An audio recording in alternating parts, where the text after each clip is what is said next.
আসসালামু আলাইকুম ওয়া রাহমাতুল্লাহি ওয়া বারাকাতুহু। নাহমাদুহু ওয়া নুসাল্লি আলা রাসূলিহিল কারীম, আম্মা বা'দ। ফাআউযু বিল্লাহি মিনাশ শাইতানির রাজীম।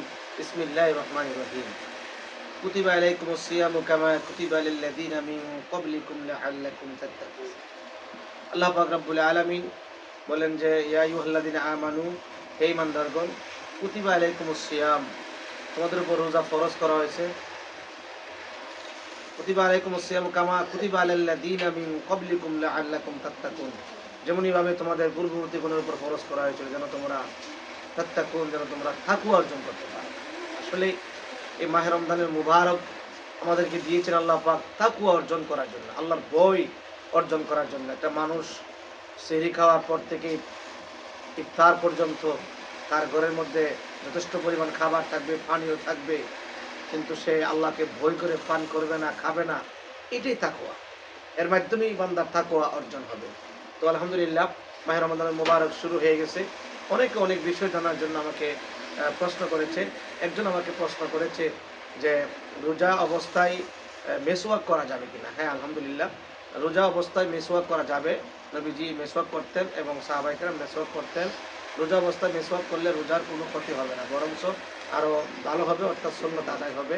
কারণ মেসওয়াক করা আমার নবীজির সুন্নত। আজকে তো মেসওয়াক উঠেই গেছে। আসলে নবীজি বলতেন যে, যদি আমার উম্মতের কষ্ট না হইতো তাহলে আমি মেসওয়াক করাকে ফরজ করে দিতাম। আরেক ভাই আমার প্রশ্ন করেছে যে, হুজুর, মাহে রমজানুল মুবারকে যদি সেহরি না খাই, অর্থাৎ সেহরির সময় বলতে পারি না, ঘুমিয়েছিলাম, সেহরির টাইম শেষ হয়ে গেল, এখন আমি কি রোজা রাখতে পারবো? হ্যাঁ, আপনি যদি, যেহেতু ফরজ রোজা, আপনি যদি এরকম মনে করেন যে আপনি রাত্রিবেলা খেয়েছেন, সেহরি খান নাই, আপনি থাকতে পারবেন, আলহামদুলিল্লাহ, অসুবিধা নাই। তবে সেহরি খাওয়া সুন্নাত। সেহরি কমপক্ষে দুধ পানি অথবা একটা খেজুর দিয়ে হলো তা খাওয়াটা সুন্নাত। কিন্তু আপনার সুন্নতটা তরক হইল, কিন্তু আপনি রোজা রাখলে আপনার রোজা হয়ে যাবে।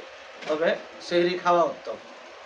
আরেক ভাই আমাকে প্রশ্ন করেছেন যে, হুজুর, মাহে রমজানুল মুবারকে রোজা অবস্থায় কি কি কাজ করা যাবে না? হ্যাঁ, বিশেষ করে রোজা অবস্থায় একটা জিনিস, যেমন কোনো মানুষ যদি কাউকে গালি দেয়, সে বলবে আমি আনা সাইমুন, ঝগড়া লাগতে আসবে, সে বলবে আনা সাইমুন, অর্থাৎ আমি রোজাদার।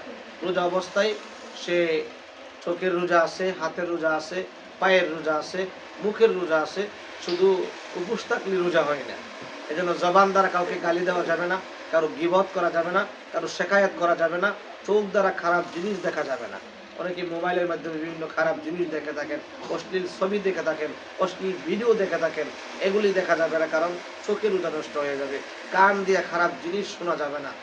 কোরআন তেলাওয়াত যেখানে হয় সেখানে কোরআন তেলাওয়াত শুনতে হবে, এবং চোখ দিয়ে কোরআন তেলাওয়াত করতে হবে, জবান দিয়ে আল্লাহর জিকির করতে হবে। আল্লাহ পাক রব্বুল আলামিন আমাদের সিয়াম সাধনা কবুল করুক। মাহে রমজানুল মুবারক আমাদের কাছ থেকে আস্তে আস্তে বিদায় হয়ে যাবে, রহমতের দিন চলতেছে। আল্লাহ পাক যেন আমাদেরকে রহমতের দিনগুলিকে জরিয়া বানায় মাফ করে দেয়। আমিন সুম্মা আমিন ইয়া রাব্বাল আলামিন। আসসালামু আলাইকুম ওয়া রাহমাতুল্লাহি ওয়া বারাকাতুহু।